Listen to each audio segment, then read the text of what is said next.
Halo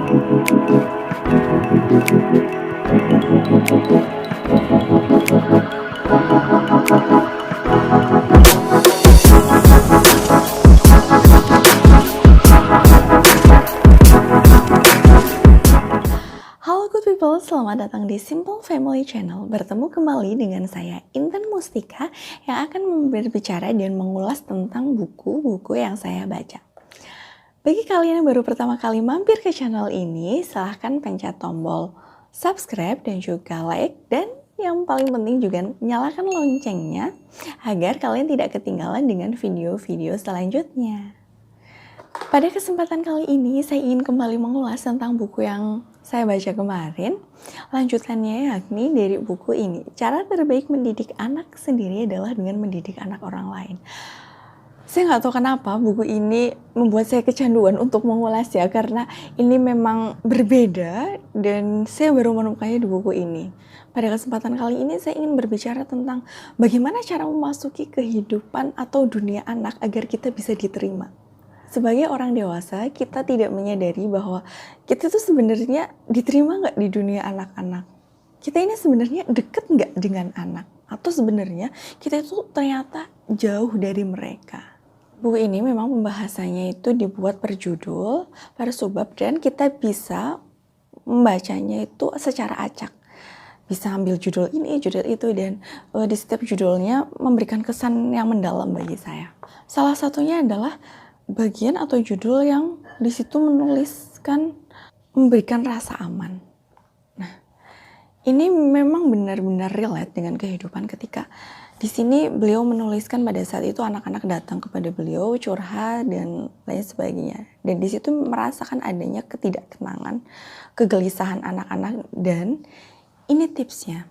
Yang beliau lakukan atau yang Pak Guru lakukan adalah menggenggam tangan anak-anak itu, memberikan rasa aman dan nyaman. Yang pertama kali dilakukan adalah itu. Kemudian setelah itu baru memberikan pandangan, suggest, dan lain sebagainya. Kebetulan sekali hal itu juga saya lakukan dan itu memang berhasil. Misalnya saya agak jauh dari dia, melihat dia lagi mencoba lari-lari. Nah, kemudian dia jatuh, nangis karena mungkin merasa sakit atau kaget dan sebagainya. Hal yang pertama kali saya lakukan adalah saya memeluknya. Saya abaikan bertanya kenapa dan bagaimana. Saya harus memeluknya, memberikan rasa aman dan nyaman, dan di situ dari pelukan itu mencoba menyalurkan energi. Ibu ada di sini, ibu ada untuk kamu. Kamu tidak sendirian. Dan memberikan rasa aman itu, energi itu rasanya tersalurkan seperti itu, sehingga anak saya pun merasa nyaman dan dia biasanya berhenti menangis. Setelah itu baru saya tanya atau baru saya berikan saran, besok lebih hati-hati ya, seperti itu. Saya tidak tahu apakah dia paham atau tidak, tapi dengan itu ada perubahan, dia akan menjadi lebih hati-hati, atau ketika melakukan mengeksplor yang lainnya dia akan menjadi lebih hati-hati lagi, menjadi lebih paham. Part selanjutnya yang menarik dari buku ini adalah ketika Pak Guru menceritakan pengalamannya memasuki dunia anak. Bagaimana beliau akhirnya akrab sekali dengan anak-anak dan mendapatkan tempat istimewa di hati anak-anak. Beliau menggunakan cara bermain dan menjadi temannya. Mungkin kita akan bertanya, bukankah bermain itu memang hal yang wajar? Tapi ternyata permainan yang dilakukan oleh beliau, bermain bersama anak-anak ini, permainan yang berbeda dan di sini mengandung banyak pelajaran, pendidikan, dan rahasia untuk mengungkap atau melejitkan bakat yang dimiliki oleh anak. Karena di sini penulis menyadari bahwa anak-anak itu memiliki bakat yang majemuk. Misalnya dia berbakat di gerak tari dan musik, akan dikembangkan atau akan diarahkan untuk permainan itu atau diasah di bidang itu. Nah, disinilah kemudian anak-anak merasa belajar dan bermain itu sangat menyenangkan. Bahkan mungkin ada yang gak merasakan bahwa dalam permainannya itu mereka sedang belajar. Ini yang mungkin menjadi PR kita semua, dan untuk lebih detailnya kalian akan baca di bukunya sendiri. Yang kedua adalah menjadi teman. Ini yang menarik bagi saya. Maksudnya menjadi teman anak-anak gitu. Terkesan mudah, tapi ternyata tidak semudah itu. Menjadi teman anak mungkin seolah hal yang sederhana dan bisa dilakukan oleh semua orang. Memang bisa ketika kita memang mau berusaha. Tetapi di sini perlu usaha yang benar-benar maksimal ya. Usaha yang maksimal ini yang saya maksud adalah dengan mengubah pandangan, menurunkan ego, dan menempatkan anak-anak sebagai teman itu memang tidak semudah membalikkan telapak tangan. Nah, ini yang dilakukan oleh Pak Guru. Dia mencoba menjadi teman anak-anak. Bagaimana caranya? Silahkan nanti simak sendiri di bukunya.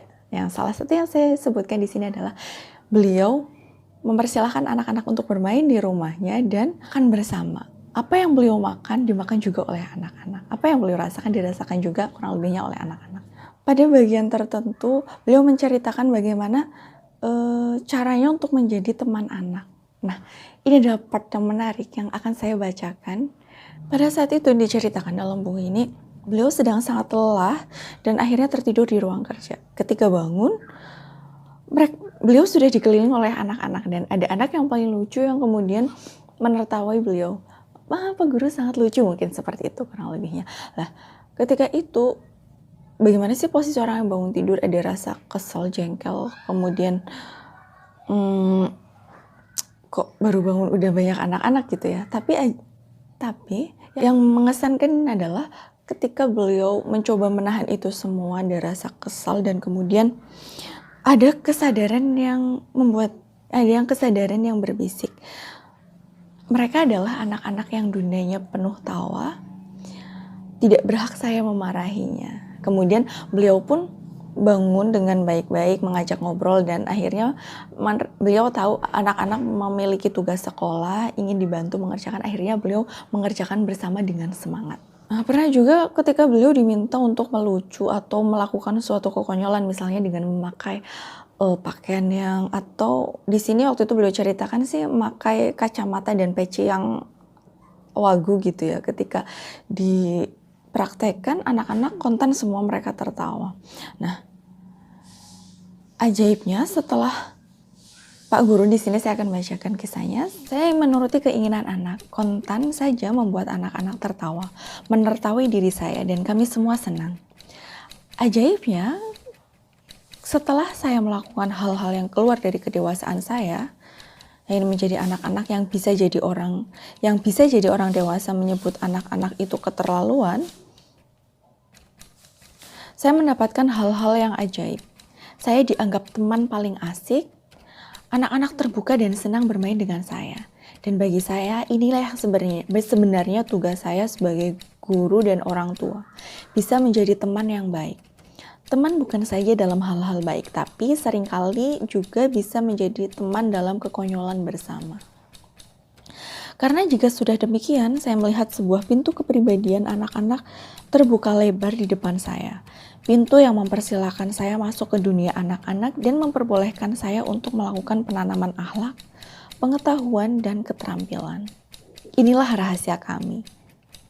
Saya tidak hanya bertugas menyuruh, menunjuk, meminta, tapi suatu saat ada kegiatan yang justru membuat saya berposisi sebagai murid. Anak-anak menyuruh kami untuk melakukan hal-hal baik dan lucu seperti yang dikehendaki anak-anak.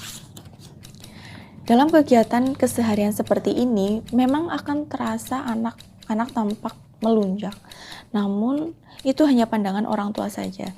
Hanya egositasnya terlalu tinggi dan mempersepsi anak dari kedewasaan dia saja.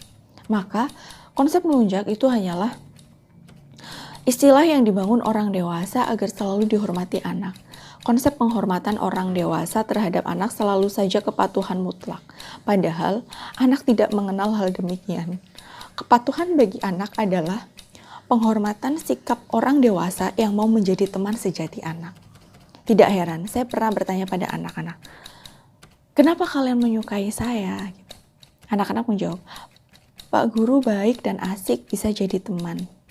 Inilah makna sesungguhnya saya untuk bisa memposisikan diri sebagai teman. Mungkin yang menjadi pertanyaan kita adalah, apa kita harus kemudian menuruti semua yang diinginkan anak? Apakah kemudian anak nggak jadi ngelunjak? Bagaimana anak akan belajar sopan santun dan lain sebagainya?